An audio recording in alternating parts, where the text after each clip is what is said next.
Mark Thompson, the man, the myth, the legend.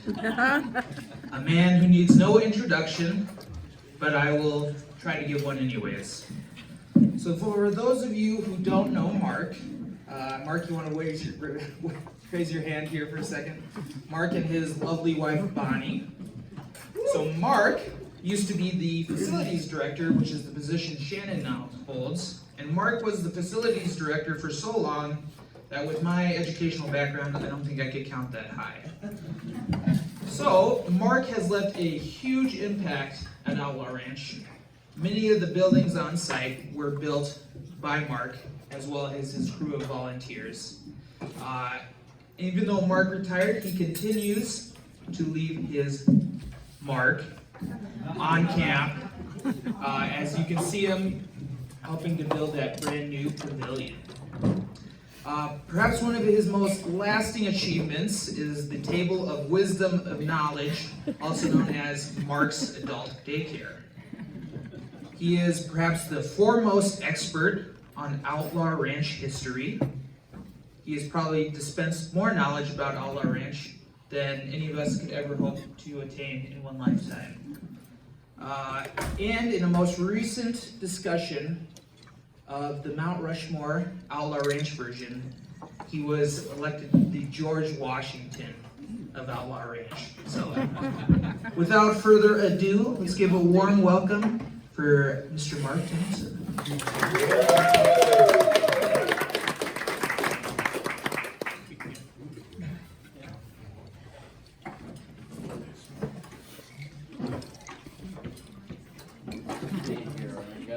Got a few notes here.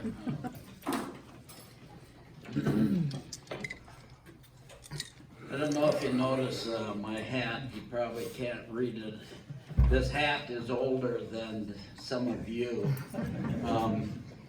but it says Pulcher Brothers Construction, and it was kind of fortuitous that I wore this hat for 20-some years, because Shannon gave it to me, and so now he is the new and improved facility director. The history of Outlaw Ranch starts about 100 years ago, about 200 miles southeast of here, in the town of Winter, South Dakota. In 1920, it was the end of the line of the railroad, and a young man by the name of Ben Butts came to town, not a lot of money, but with a desire to work, and he got there in the wintertime and got a job shoveling off boardwalks in front of the stores for 50 cents a storefront. He gradually amassed a big amount of money, $134. And with that, he got a peddler's license and started his own shop. And he built a 16 by 20 foot, just a board shack, and started selling goods out of that building. And Ben Butts really was an early Sam Walton. He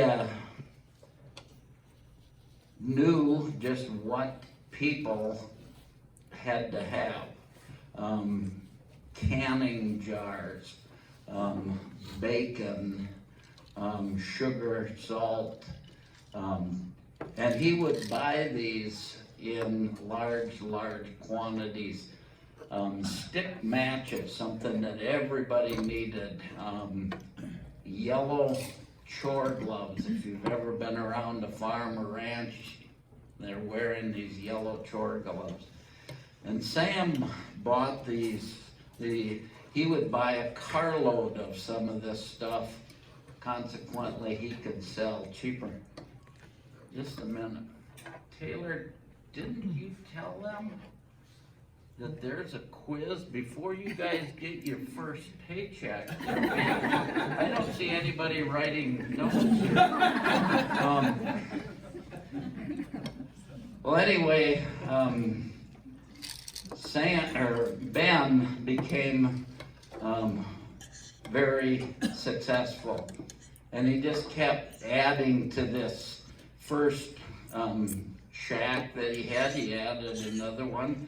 Gradually, he hired more employees until by 1928, 8 years after he arrived, he was worth over $1 million. He had 80 employees. When he got going, he started 24 hours a day until he pretty much ran the business, other competitors out. They said in that time for a business to do $25,000 worth of inventory in a year, it was a good year. And Ben was doing $250,000. He said that when people asked him what he had in inventory, he said, "Nothing. I don't keep goods, I sell goods." He had satellites in 5 little towns around there. He had a mill for flour. If you see over there on the wall is a flour sack from Ben Butt's, the Outlaw mill. He had a slaughterhouse. But anyway, Ben became very wealthy. It's said that Winter, being on the edge of the Rosebud Reservation, that there was a lot of prejudice. They said that Ben treated everyone alike. And some of his competitors one time took some coal tar and they wrote "Outlaw" on the side of his building. Well, he took that as a badge of honor and changed the name of his store to the Outlaw Trading Post, and that continues on. There still is an Outlaw Trading Post in Winter if you ever go there. Well, about 1932, now if you remember your history, the economy wasn't real good here in the United States, but Ben bought 190 acres here in the Black Hills to build his retreat. And he bought this, and he had a carpenter hired, and he started building, and gradually he built one building, and built another building, and another building, and continued to build. Ben's wife, Jane, we have been told, did not like living in Winter out on the prairie. She liked here in the hills, and so she spent a lot of her time here. Anyway,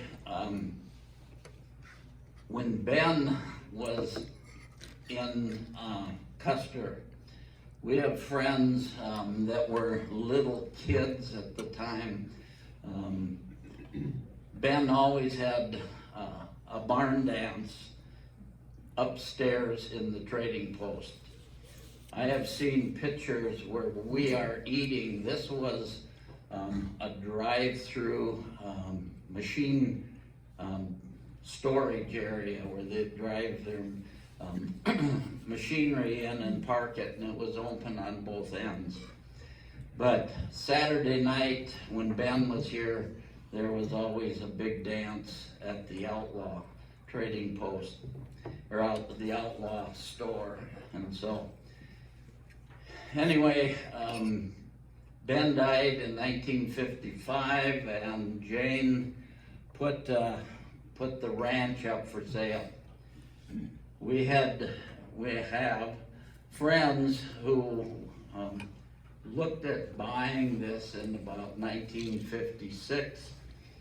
They said the price was way too high. There was no way they could run enough cattle here to make it pay. And so it was on the market for a couple years until finally in 1958, a group of laymen from Rapid City were looking for some place here in the Black Hills to start a Bible camp. And so, from what we have heard, Jane sold it to these 8 laymen for about 1/3 of the appraised price, which was sold for $45,000. This 190 acres. One of the 8 men that signed the note that borrowed the first $10,000 to purchase the land was a man by the name of Bob Hart. In a few years, well, getting to be more than a few years ago, he and his wife were grandparents here during one of the youth camps, and so we got to know Bob. He was one of the 8 men that signed the note to buy Outlaw Ranch. So in 58, 59, 60, there was people from Rapid would come up on the weekends. They'd come up and volunteer. They built this lower shower house was put in. They put in a septic system, and any camping that was done at that time, everybody stayed in the barn. And the barn was not like it is now. It was a barn. And well, all this changed in 1962. 1962, the guys that had been trying to run this invited a fellow by the name of Dick Borrud. And Dick Borrud at that time was the director of Nisadak Bible Camp on the eastern side of the state. Dick was the first person in Lutheran church camping to be hired full-time. Up until that time, everything was volunteer, but Dick was hired, and the reason I know that is because my dad was the president of the Nisadak board when they hired him. So anyway, in 1962, Dick brought some staff out and actually was running both Nisadak and Outlaw. By the next year, he was here full-time, and during staff training, now you guys, you might think Taylor's gonna work you or has worked you pretty hard. But during staff training, they built 19 A-frames. And the one up here on the hill and the one over the hill are the only 2 that are left, but 19 A-frames were built during staff training. By the next 3 years, camper numbers went from 200 to over 1,000. By 1964, Larry Peterson is on the scene. You didn't know he was that old, did you? And you know. But anyway, Dick was here, and the camp really grew, really blossomed. During Dick's time, the name Outlaw Ranch was reattached to the camp. Prior to Dick coming, these men they didn't think that was an appropriate name for a church camp. Well, anyway, the legal name of the group that owned it was Lutheran Men's Bible Camp Association of the Black Hills. That doesn't fit on t-shirts, it doesn't fit on anything. And so Dick found the old Outlaw Ranch sign and put it back up, and it's been Outlaw Ranch ever since. So anyway, now I gotta see my notes because we're getting into more recent things and I don't remember them. Anyway, Dick Borrowed, and Dick is still alive. He has a place on the Limestone Road. You'll be able to meet him because he and his wife Cynthia, they come to CLF, Custer Lutheran Fellowship, during the summer, but he's very important in camping in the Lutheran Church, very important. In 1974, 75, Steve Shea and I remodeled this building. This ceiling above this ceiling was put in. Upstairs in the trading post, we put the knotty pine, we put in the fireplace up there, it was all insulated. And we remodeled the old lodge that used to sit up here. In the 1980s, early 80s, mid 80s, a whole new sewer and water system was put in with the lagoon over here. Everything was brought up to date. The French Creek cabins and the spoiler cabins were built. And in 1986, Halloween night, the old lodge that had stood for 60-some years caught fire and burned. I was called a couple days later and asked if I would come back and work with volunteers to build a new one. And until February 1st, we were still here. Anyway, we started building in January, worked all winter, and dedicated it on June 13th of 1987. 1988, we built Dayspring down here, the Lakota cabins back here, replaced some of the old A-frames that had been back there. In 99 and 2000, with a generous gift from Don Delicate family, you can see his name, a little plaque down there and the name on the dining hall. This was remodeled again. Like I say, I remodeled this kitchen twice, and prior to that, the kitchen went from this wall, it went right down this post to that last post and over. And from about right here over to there was a little walk-in cooler. And it was not the best situation. In 99 and 2000, this all changed. Biggest thing, we added bathrooms. There was never a bathroom here before that time. During the early 2000s, Janet Carvinen, any of you from Minnesota may have heard the name Janet Carvinen. She was, up until a couple years ago, held the record for the most points scored in boys or girls basketball. She was an All-American.